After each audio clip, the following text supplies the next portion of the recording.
औज़ुबिल्लाहि मिनश्शैतानिर्रजीम बिस्मिल्लाहिर्रहमानिर्रहीम। दीदार इलाही का ये नुस्खा भी बड़ा अजीब है। एक मरतबा आजी इमदादुल्लाह माजिर मक्की रहमतुल्लाह अलैह के पास एक आदमी आया। वो कहने लगा, हज़रत, ज़िक्र व अस्कार और इबादत में ज़िंदगी गुजर गई है, मगर मेरा दिल एक तमन्ना की वजह से जल रहा है।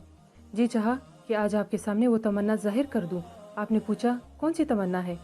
कहने लगा, हज़रत इमाम अहमद बिन अम्बल रहमतुल्लाह अलैह को ख्वाब में 100 मरतबा अल्लाह का दीदार नसीब हुआ है। मेरा भी जी चाहता है कि मुझे भी अपने खालिक का दीदार नसीब हो जाए। आजी साहब भी आज़िक तबीब थे। फरमाने लगे, अच्छा, तुम आज इशा की नमाज पढ़ने से पहले ही सो जाना। इसमें हिकमत थी, मगर वो बंदा समझ न सका।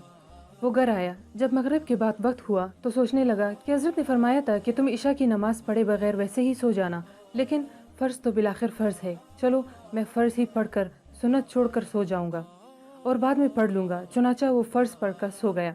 रात को ख्वाब में इसे नबी करीम सल्लल्लाहु अलैहि वसल्लम का दीदार नसीब हुआ और आप सल्लल्लाहु अलैहि वसल्लम ने इससे फरमाया, तुमने फ़र्ज़ तो पढ़ लिए, मगर सुन्नत क्यों ना पढ़े? इसके बाद इसकी आंख खुली और सुबह आकर इसने आजी साहब को बताया। आजी साहब ने फरमाया, ऐ अल्लाह के बंदे, तूने इतने साल नमाजें पढ़ते गुजार दिए, भला अल्लाह तेरी कज़ा कैसे होने देते? कभी ऐसा ना होता, बल्कि वो तेरे अमलों की हिफाजत फरमाते। अगर तू मगरिब के बाद सो जाता तो ख्वाब में अल्लाह ताला का दीदार भी नसीब हो जाता। वो तुझे जगा देते और तुझे इशा की तौफीक भी अता फरमा देते, मगर तू राज को समझ ना सका। तूने फ़कत सुन्नतें छोड़ दी तो महबूब सल्लल्लाहु अलैहि वसल्लम का दीदार नसीब हुआ। अगर तू फ़र्ज़ भी छोड़ देता तो तुझे अल्लाह ताला का दीदार भी नसीब हो जाता। इसी तरह से हज़रत हसन बसरी रहमतुल्लाह अलैह फरमाते हैं कि मुझे 4 वाक़यात ज़िंदगी में बड़े अजीब लगे। लोगों ने कहा कि वो कौन से? कहने लगे, एक जवान के हाथ में चिराग था, तो मैंने जवान से सवाल किया कि बताओ, ये रोशनी कहाँ से आई? तो जैसे ही मैंने ये पूछा कि ये रोशनी कहाँ से आई है, इसने फूंक मारकर चिराग बुझा दिया और कहने लगा, हज़रत, जहाँ चली गई वहाँ से आई थी। फरमाते हैं कि मैं इस नौजवान की आज़र जवाबी के ऊपर आज तक हैरान हूँ। और फिर हसन बसरी रहमतुल्लाह अलैह फरमाते हैं कि एक मरतबा 10-12 साल की लड़की आ रही थी। इसकी बात ने मुझे हैरान कर दिया। बारिश हुई थी, मैं मस्जिद जा रहा था और वो बाजार से कोई चीज़ लेकर आ रही थी। जब ज़रा मेरे करीब आई तो मैंने कहा कि बच्ची, ज़रा संभल कर कदम उठाना, कहीं फिसल ना जाना।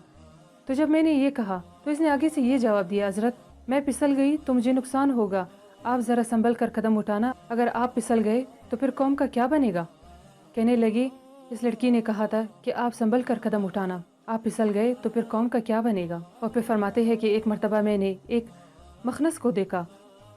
जब इसे पता चल गया कि इसने मुझे पहचान लिया है तो मुझे कहने लगा कि मेरा राज न खोलना, अल्लाह ताला क़यामत के दिन तुम्हारे राजों पर पर्दा डालेंगे। निगाह वली में वो तासीर देखी, बदलती हज़ारों की तकदीर देखी। एक बुजुर्ग गुजरे हैं, शादुला, इनकी बस्ती के करीब एक बंद बांधा हुआ था। सैलाब आता, बस्ती डूबने का खतरा होता, इसलिए लोगों ने बंद बांध दिया।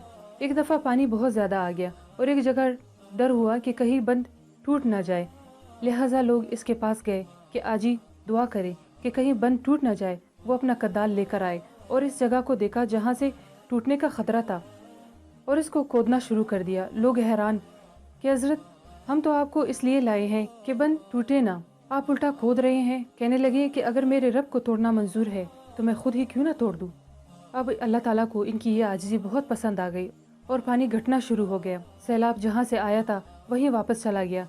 अल्लाह वाले सरापा तस्लीम और रज़ा होते हैं। तेरा गम भी मुझको अजीज़ है कि वो भी तेरी दी हुई चीज़ है। अल्लाह ताला हमें कलाम पाक को समझने की और इस पर अमल करने की तौफीक अता फरमाए। आमीन। व आखिर दावाना अनिल हम्दुलिल्लाहि रब्बिल आलमीन।